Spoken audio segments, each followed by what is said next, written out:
बनेंगे बहुत ही सॉफ्ट और रेशेदार चिकन के शामी कबाब। तो शामी कबाब जिनका घर के फ्रीज़र में होना बहुत ज़रूरी है, वो इसलिए क्योंकि जब भी आपका दिल नहीं करता कुछ खाने के लिए तो आप फ्रीज़र से निकालें और इसको नोश फरमा लें, कभी रोटी के साथ, कभी चावल के साथ, तो कभी सैंडविच बना के या कभी यूं ही चटनी के साथ। बच्चों के लंच बॉक्स में भी काम आते हैं और किसी मेहमान के आने पर सर्विंग के काम भी आते हैं। तो चलिए रेसिपी को स्टार्ट करते हैं।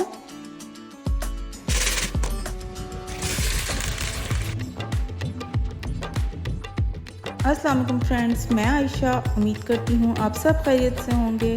तो आज बनने लगे हैं बहुत ही मज़े के चिकन शामी कबाब, जिसके लिए यहाँ मेरी सारी तैयारी रेडी है। तो यहाँ मैंने बोनलेस चिकन ली है करीब 1 किलो और मेरे पास यहाँ चने की दाल है 1 पाव के करीब।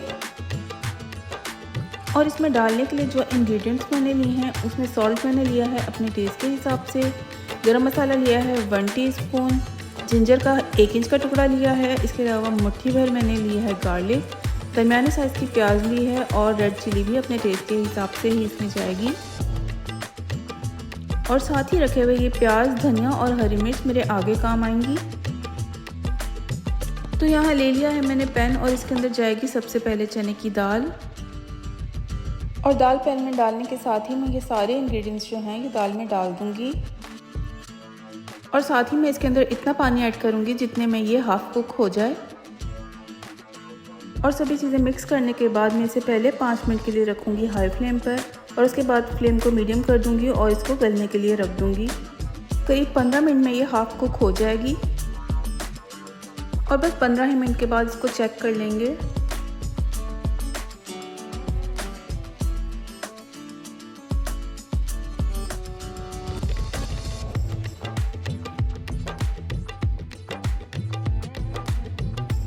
तो देखिए ये हाफ कुक हो चुकी है।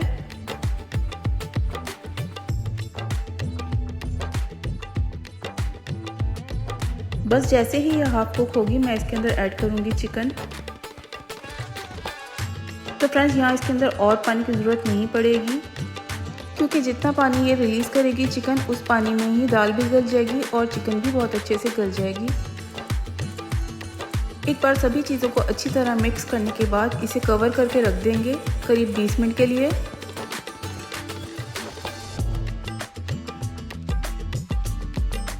तो यहाँ एक बार मैं आपको खोल के चेक करा देती हूँ कि चिकन ने कितना पानी रिलीज़ किया हुआ है। देखें, इसीलिए हमें ज़रूरत नहीं थी मज़ीद पानी की। अब इसी पानी में ये बहुत अच्छे से गलेगी दोनों चीज़ें। एक बार फिर इसको कवर करके रख दूँगी और यहाँ करीब 10 मिनट के बाद अगेन मैं इसको खोल के चेक करूँगी। और उसके बाद मैं इसके अंदर ऐड करूँगी अब आलू। 2 मैंने मीडियम साइज़ के आलू लिए हैं और आलू मैंने इसलिए डाले हैं ताकि ये सॉफ्ट बने, क्योंकि चिकन के जो कबाब होते हैं वो मोस्टली हार्ड हो जाते हैं और इस तरह आलू डालने से ये बहुत सॉफ्ट बनेंगे। यहाँ एक बार फिर इसको कवर कर दूँगी बस करीब 5 मिनट के लिए और उस 5 ही मिनट के बाद मैं इसको खोल लूँगी और बस अब इसको इसी तरह से पकाऊंगी ताकि इसका पानी जो है वो ड्राई हो जाए। जैसे ही सारा पानी ड्राई हो जाएगा मैं इसके अंदर 1/2 इंच का टुकड़ा और डालूंगी अदरक का, जिसे मैं ग्राइंडर में डाल के ग्राइंड करूंगी।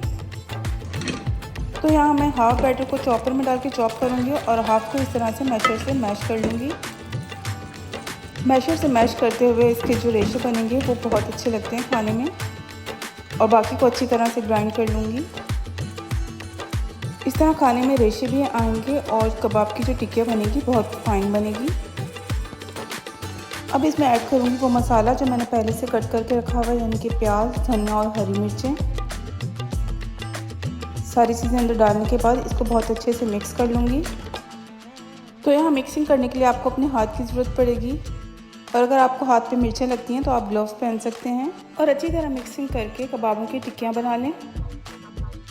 तो कबाब एकदम रेडी हैं फ्राई होने के लिए। निकाल लेते हैं अपना फ्राइंग पैन और पैन में ऑयल गर्म हो रहा है। साथ ही मैंने अंडा भी फेंट लिया है।